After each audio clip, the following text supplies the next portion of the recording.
बहू का night job. सास ने पकड़ा तो हिल गई जमीन। पूरा मोहल्ला गहरी नींद में डूबा था, मगर शर्मा निवास में कुछ और ही चल रहा था। शांता देवी, जो रोज रात में 9 बजे ही सो जाती थी, आज 12 बजे तक उनको नींद नहीं आई। हे भगवान, नींद तो जैसे रूठ गई है आज। ना पंखा चल रहा है ठीक से, ना मन शांत हो रहा है। इतने में अचानक दरवाजा खुलने की हल्की आवाज होती है। शांता देवी चौंक जाती है। अरे, ये कौन है? इतनी रात को दरवाजा कौन खोल रहा है? वो धीरे धीरे उठती है और दरवाजे की ओर बढ़ती है। कहीं चोर तो नहीं घुस आया?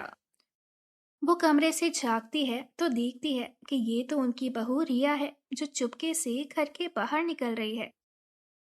ये लड़की आधी रात को कहाँ जा रही है? इससे पहले कि शांता देवी उससे कुछ पूछती, रिया तेजी से बाहर निकली और एक ऑटो के पास जाके रुकी। ऑटो पहले से गली के कोने में खड़ा था। भैया, जहाँ कल छोड़ा था, आज भी वहीं छोड़ दीजिए। थोड़ा जल्दी कीजिएगा, टाइम पे पहुंचना है। हाँ बहन जी, बैठिए। रिया जल्दी से ऑटो में बैठती है और ऑटो धीरे धीरे गली से बाहर निकल जाता है। ये देख शांता देवी परेशान हो जाती है कि आखिर रिया इतनी रात को कहाँ जा रही है। अरे बाप रे, ये बहू को क्या हो गया है? इतनी रात को अकेली कहाँ जा रही है?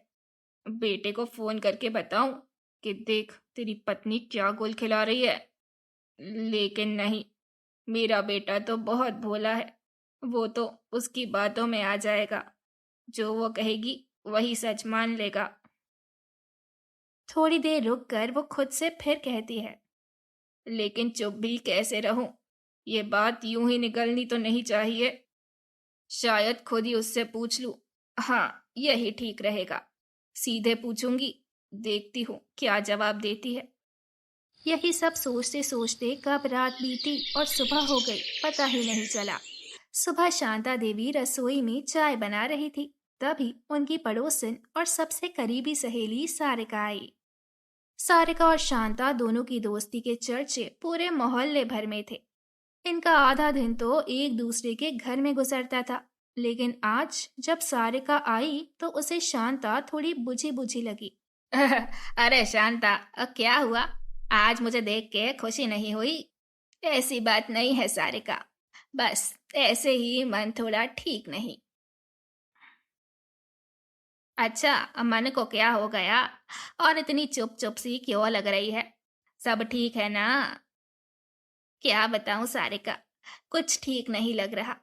आज मैंने देखा कि रिया आधी रात को उठी और ऑटो पर बैठ के बिना कुछ बताए कहीं चली गई। इतनी रात को आखिर क्या इमरजेंसी थी? कुछ कह के तो जाना चाहिए था। ओह, ये तो गड़बड़ लग रही है। कहीं तुम्हारी बहू कुछ झोल तो नहीं कर रही? पता नहीं, रुक, पूछ के देखती हूँ। ना ना, ये गलती कभी मत करना। तेरे पूछने से वो सतर्क हो जाएगी और तू कभी जान ही नहीं पाएगी कि आखिर वो आधी रात को ऐसे छुपते छुपाते कहाँ जाती है। हाँ, बात तो तेरी सही है, लेकिन फिर क्या करूं? करना क्या है? उसे रंगे हाथों पकड़ेंगे। रंगे हाथों? लेकिन कैसे? सारिका ने अपना पूरा प्लान शांता देवी को समझाया। देखो शांता, आज रात अगर रिया फिर बाहर निकली तो हम उसके पीछे जाएंगे। सब कुछ अपनी आंखों से देखेंगे। फिर ना कोई शक रहेगा, ना कोई सवाल। शांता देवी ने थोड़ी हिचकिचाहट के बाद हामी भरी। ठीक है, अब बहुत हो गया। आज सच सामने लाकर ही रहूंगी। दोनों पूरी रात का इंतजार करने लगे। आधी रात के वक्त दोनों बिस्तर पर लेटकर सोने का नाटक कर रही थी। कमरे में हल्की हल्की चांदनी छनकर आ रही थी और माहौल पूरी तरह शांत था। तभी तभी रिया बिस्तर से उठी और धीरे धीरे दरवाजा खोलते हुए बाहर निकल गई। शांता, जल्दी उठो, देखो, रिया फिर से बाहर जा रही है। शांता देवी जल्दी से उठती है और देखती है कि रिया दरवाजे से बाहर निकल चुकी है। हाँ हाँ, चलो, वरना वो आगे निकल जाएगी। दोनों बिना आवाज किए कमरे से निकलती हैं और आंगन की ओर बढ़ती हैं। दरवाजे से झांक कर देखती हैं, रिया गली के मोड़ पर जाकर एक ऑटो में बैठ चुकी थी। देखा, मैंने कहा था, कुछ ना कुछ तो गड़बड़ है इस लड़की में। अब देखती हूँ ये जाती कहाँ है। चलो, और जल्दी से दूसरा ऑटो पकड़ते हैं। सारिका और शांता देवी जल्दी से दूसरा ऑटो ढूंढने लगती है। तभी अचानक सारिका का पैर एक बड़े पत्थर पर पड़ता है और सारिका जोर से जमीन पर गिरती है। आय रे दैया, मर गई, मेरा पैर। चिल्ला मत, मोहल्ले वाले जाग जाएंगे और सब कुछ गड़बड़ हो जाएगा।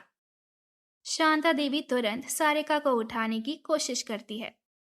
अरे शांता जी, अब मुझे लगता है मैं अब नहीं उठ पाऊंगी।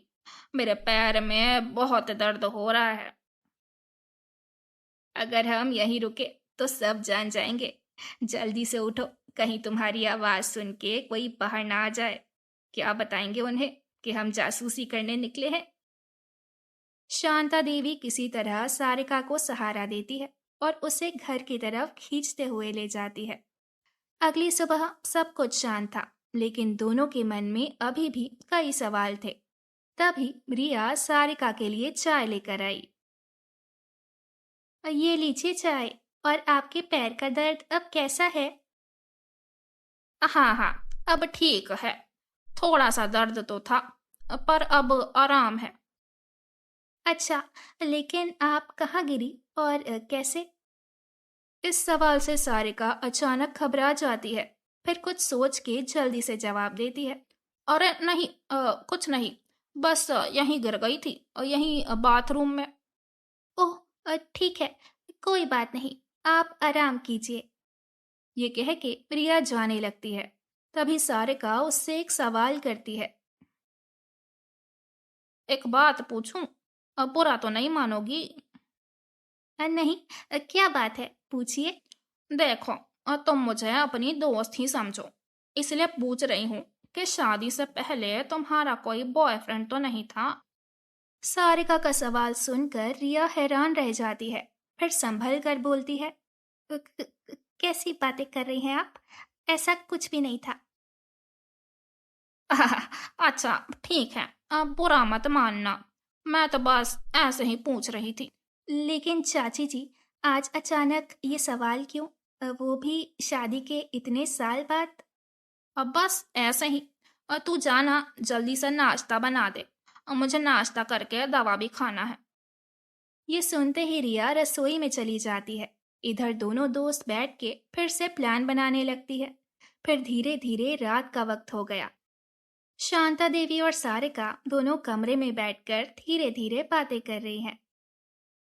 देखो शांता, अब की बार जरा भी चूक नहीं होनी चाहिए। अब हमें फिर से वही प्लान अपनाना होगा। रिया का पीछा करना ही होगा, ताकि हम जान सके वो कहाँ जाती है।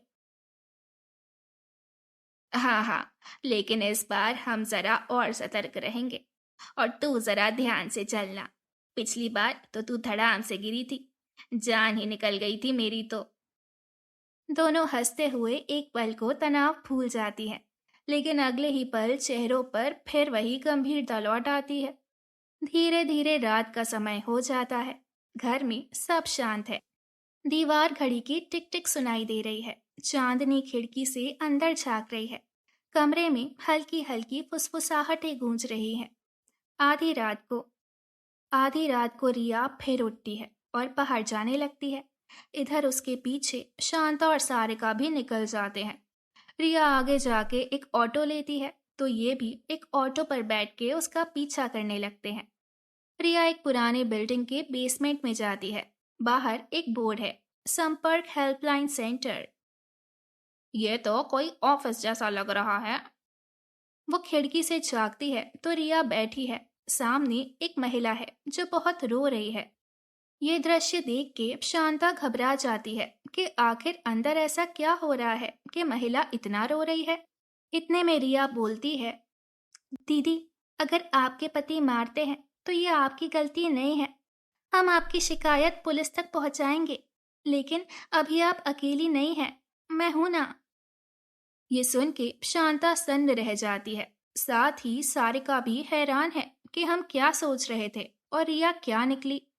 असल में रिया एक काउंसलर है जो घरेलू हिंसा की शिकार महिलाओं की रात में मदद करती है। रिया एक औरत को समझाते हुए अपनी कहानी बताती है। मेरी मम्मी भी इसी दर्द से गुजरी थी और मैं कुछ नहीं कर पाई थी। अब मैं नहीं चाहती कि कोई और लड़की चुप रहे। रिया की हकीकत जानने के बाद शांता और सारिका घर लौट आए। सुबह जब रिया घर पहुंची तो शांता ने उसे दरवाजे पर ही घेर लिया।